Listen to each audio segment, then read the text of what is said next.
Assalamualaikum warahmatullahi wabarakatuh. Alhamdulillahi rabbil alamin, alladzi an'amana bikatsrati ni'am, walladzi hadana ila dinil Islam. Asyhadu an la ilaha illallah wahdahu la syarikalah, wa asyhadu anna Muhammadan abduhu wa rasuluh la nabiyya ba'dah. Allahumma shalli wa sallim wa barik ala hadzal nabiyil karim nabiyina Muhammadin wa ala alihi wa sahbihi ajma'in, amma ba'du. Fa ya ibadallah usikum wa nafsi bitaqallah faqad fazal muttaqun. A'udzu billahi minasyaitonir rajim.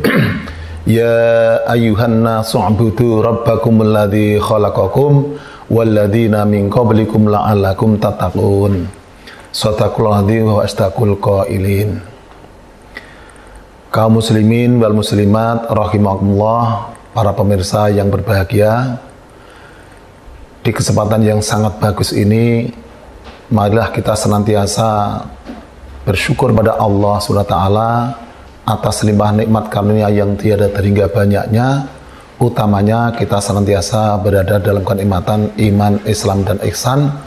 Bahkan oleh Allah kita berikan nikmat yang luar biasa, nilainya tidak bisa diharga dengan apapun, yakni nikmat sehat dan juga nikmat usia atau waktu yang oleh Allah bagi kita semuanya.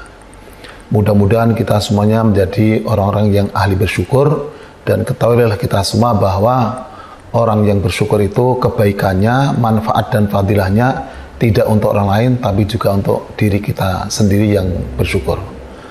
Bukankah Allah telah mengatakan, a'udzubillahi minasyaitonir rajim, wa may yashkur fa innama yashkuru li nafsih. Dan siapa yang bersyukur kepada Allah atas nikmat yang dikaruniakan kepadanya, maka sesungguhnya kebaikan, pahala dan manfaat syukur itu dah hanya untuk dirinya sendiri. Jamaah yang saya hormati, pemirsa yang berbahagia, izinkanlah di kesempatan ini, di waktu yang sangat singkat ini, saya akan menyampaikan tentang hikmah haji. Artinya adalah kenapa agama Islam, kenapa Allah itu mensyariati ibadah haji. Tidak mungkin syariat agama Islam ini tidak akan membawa hikmah atau kebaikan. Pasti semua apa yang disyariatkan oleh Allah itu membawa kebaikan bagi kita semuanya, apalagi kepada yang bersangkutan yang mengerjakannya. Nah, termasuk di dalamnya adalah orang yang menunaikan ibadah haji itu adalah penuh dengan hikmah. Adapun hikmah, fadilah dan manfaat orang menunaikan ibadah ihram haji maupun ihram umrah itu adalah banyak sekali. Tidak mungkin akan disampaikan semuanya. Hanya kita akan memfokus pada dua hal saja di antaranya.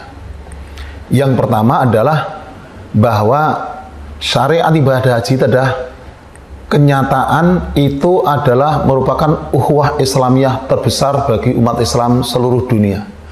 Tidak ada perkumpulan yang sebesar itu, yang sehebat itu, yang dikerjakan oleh umat manusia ini di muka bumi ini adalah selain ibadah ihram haji. 4 juta orang, bahkan sampai dengan 5 juta orang ketika haji itu kebetulan haji akbar. Sekian banyak orang dah berkumpul di satu tempat. Terlebih adalah puncaknya ibadah haji adalah pada tanggal 9 ketika Arafah. Waktu adalah 4 juta sampai 5 juta orang ada di satu titik, yakni berada di Arafah untuk menunaikan ibadah wukuf, satu di antara rukun dari ibadah haji. Itu adalah puncak dari ibadah haji. 4 juta sampai 5 juta orang berkumpul di satu tempat, hanya satu tujuan, yakni tunduk, patuh, manut, taat kepada Allah untuk memenuhi panggilannya. Ketika Allah memanggil untuk menunaikan ibadah haji, maka dari berbagai pelosok dunia datang di tempat itu, dan puncaknya adalah pada waktu itu. Maka yang namanya muktamar atau pemakmuran, berkumpulnya seluruh manusia di muka bumi adalah tidak ada yang menandinginya, tidak ada yang menyamainya, tidak ada yang dapat menyamainya tentang ihram haji ketika sedang wukuf di Arafah tersebut. Ini adalah bukti nyata bahwa ibadah adalah mengajarkan kepada umat manusia ini adalah adanya persatuan dan kesatuan, saling menghormati, saling menghargai, saling mencintai, tidak pandang dari bangsa mana, datangnya dari mana, kita semua adalah satu akidah. Allah menyatakan bahwa ketahuilah orang yang paling mulia di sisi Allah itu hanyalah orang yang bertakwa kepada Allah. Ketakwaannya itu dibuktikan memenuhi panggilan Allah, yakni menunaikan ibadah ihram haji. Di dalam surah Al-Hujurat yang ke-13, juz ke-26, Allah menyatakan, A'udzubillahi minasyaitonirrajim, ya ayyuhan nasu inna khalaqnakum min dzakari wa untha wa ja'alnakum syu'uban wa qabaila lita'arafu inna akramakum indallahi atqakum innallaha alimun khabir.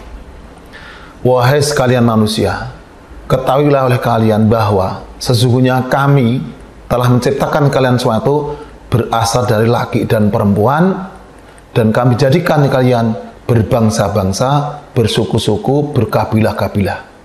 Untuk apa? Lita'arafu, supaya kalian semua adalah saling kenal mengenal satu dengan yang lain. Dan ketahuilah bahwa sesungguhnya orang yang paling mulia di sisi Allah di antara kalian itu adalah orang yang paling bertakwa kepada Allah di antara kalian. Sesungguhnya Allah Maha mengetahui lagi Maha waspada. Ini adalah nyata hikmah haji yang pertama itu adalah yakni ukhuwah Islamiyah, persatuan dan kesatuan umat Islam dunia yang terbesar, yang mungkin sepanjang sejarah tidak mungkin akan bisa disamai oleh dari badan manapun, dari agama manapun, dari lembaga apapun. Ini ada syariat Islam yang nyata, itu adalah merupakan muktamar terbesar bagi umat Islam secara internasional. Mudah-mudahan semua umat Islam itu adalah menyadari tentang hikmah yang terbesar ibadah ihram haji dan umrah ini. Lalu yang kedua, Allah mensyariatkan ibadah ihram haji dan umrah itu adalah tidak lain adalah agar kita ini menjadi orang yang paling dekat kepada Allah lewat syariat atau ritual haji tersebut.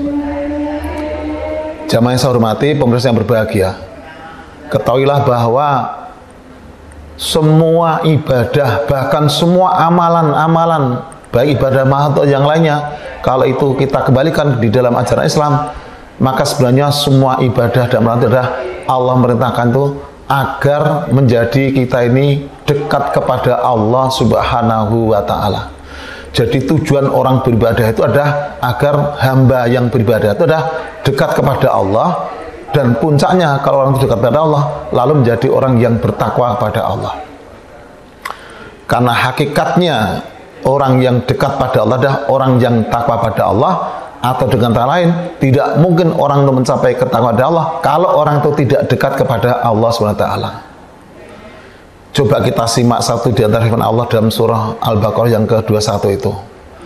Allah menyatakan, A'udzubillahi minasyaitonirrajim, ya ayyuhan nasu ubudu rabbakumul ladzi khalaqakum walladzina min qablikum la'allakum tattaqun. Wahai sekalian manusia, beribadahlah kalian atau sembahlah oleh kalian kepada Allah SWT, Rabbmu. Rabb yang harus kamu sembah itu adalah alladzi khalaqakum walladzina min qablikum, yakni yang telah menciptakan kalian semua dan yang telah menciptakan pula orang-orang sebelum kalian semua. Untuk apa kita beribadah kepada Allah? Tujuan adalah la'allakum tattaqun. Mudah-mudahan dengan ibadah itu kalian menjadikan orang yang bertakwa. Jamaah yang saya hormati, pemirsa yang berbahagia, jadi kesimpulannya, syariat ibadah apapun, baik itu sholat, puasa, zakat, berdoa, berzikir, baca Al-Quran, apa saja, sampai dengan juga ibadah haji dan umrah, itu adalah untuk mencapai derajat takwa kita kepada Allah. Kenapa orang itu beribadah? Agar kita menjadi orang yang bertakwa. Kenapa kita menjadi orang bertakwa? Karena hanya orang bertakwa lah nanti akan mendapatkan kemuliaan hakiki di hadapan Allah Ta'ala, baik di dunia maupun di akhirat. Jadi orang yang akan mendapatkan kemuliaan yang hakiki hanya lewat takwa, dan takwa itu hanya diraih lewat ibadah kita pada Allah, pengabdian kita sepenuhnya kepada Allah Subhanahu wa Ta'ala. Tidak jauh berbeda juga syariat ibadah ihram haji dan umrah ini adalah membentuk karakter kita, mental kita, agar kita menjadi orang yang dekat pada Allah. Dengan dekat pada Allah dah akan mencapai derajat takwa kita kepada Allah SWT. Sehingga ritual ibadah haji dari waktu ke waktu, dari hari ke hari, dari pos satu ke pos yang lainnya itu jangan dianggap hanya sebagai ritual-ritual yang lainnya atau seperti rehlah yang lain, tidak. Semua itu ada maknanya dan semua itu ada upaya pendekatan diri kepada Allah.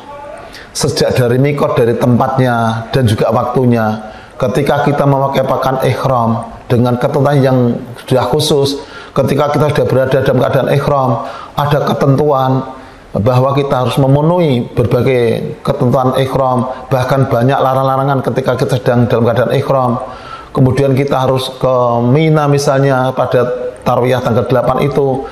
Kemudian dari Mina, kemudian kita bergerak pada pagi hari tanggal 9 hari Arafah. Dari Mina bersama-sama juta orang menuju ke satu titik, yakni ke Arafah. Di sana nanti ketika sudah masuk waktu luhur, kita lalu memulai ibadah wukuf sampai dengan malam. Kenyataannya ketika lepas maghrib lalu kita digerakkan meninggalkan Arafah menuju ke Musdalifah untuk mabit di sana. Kemudian dari Musdalifah menjelang subuh kita juga sudah bergerak meninggalkan tempat itu, kita akan menuju pada Mina dan bertempat tinggal di Mina pada tanggal 10, 11, 12 sampai dengan tanggal 13. Apabila kita sampai dengan nafar akhir, lalu kita bergerak Makkah, kita melaksanakan tawaf, ifadah dan seterusnya. Di semua event-event itu ada upaya pendekatan diri kepada Allah, sehingga orang beriman itu memaknai bahwa semua ibadah ritual itu ada dalam kata ibadah kepada Allah, sampai juga dengan berkorban, karena korban itu juga termasuk upaya pendekatan diri kita kepada Allah SWT. Jamaah yang berbahagia dan pemirsa yang saya hormati, yang budiman, inilah beberapa hikmah dari ibadah ihram haji dan umrah. Kalau diterangkan semuanya saya kira luar biasa, tidak memungkinkan waktunya. Dua ini mudah-mudahan semua yang sedang menunaikan ibadah haji dan umrah di tahun ini dan juga tahun-tahun yang ada dan seterusnya itu dapat mencapai hikmah tertinggi itu, yakni kita menunaikan ibadah haji tujuannya adalah agar dekat pada Allah, mencapai ketakwaan kita pada Allah SWT. Yang kedua, bahwa ibadah adalah nyata-nyata benar bahwa bentuk ukhuwah Islamiyah yang terbesar yang terjadi di muka bumi ini, dan ini hanya terjadi pada umat Islam. Kalau agama lainnya tidak mungkin akan dapat menyamai atau mengimbangi, membandingi tentang berkumpulnya manusia yang jumlahnya sampai dengan 5 juta lebih tersebut. Mudah-mudahan ada manfaatnya, dan mudah-mudahan kita semuanya ketika melakukan ibadah ihram benar-benar dapat mencapai hikmah yang digariskan oleh Allah SWT dan mengikuti sunnah-sunnah Nabi Sallallahu Alaihi Wasallam. Demikian, mudah-mudahan manfaatnya, dan apabila ada kurangnya minta maaf. Saya akhiri, nasruminallahi wa fatun qarib wa basyiril mu'minin. Akhir kalam, wassalamualaikum warahmatullahi wabarakatuh.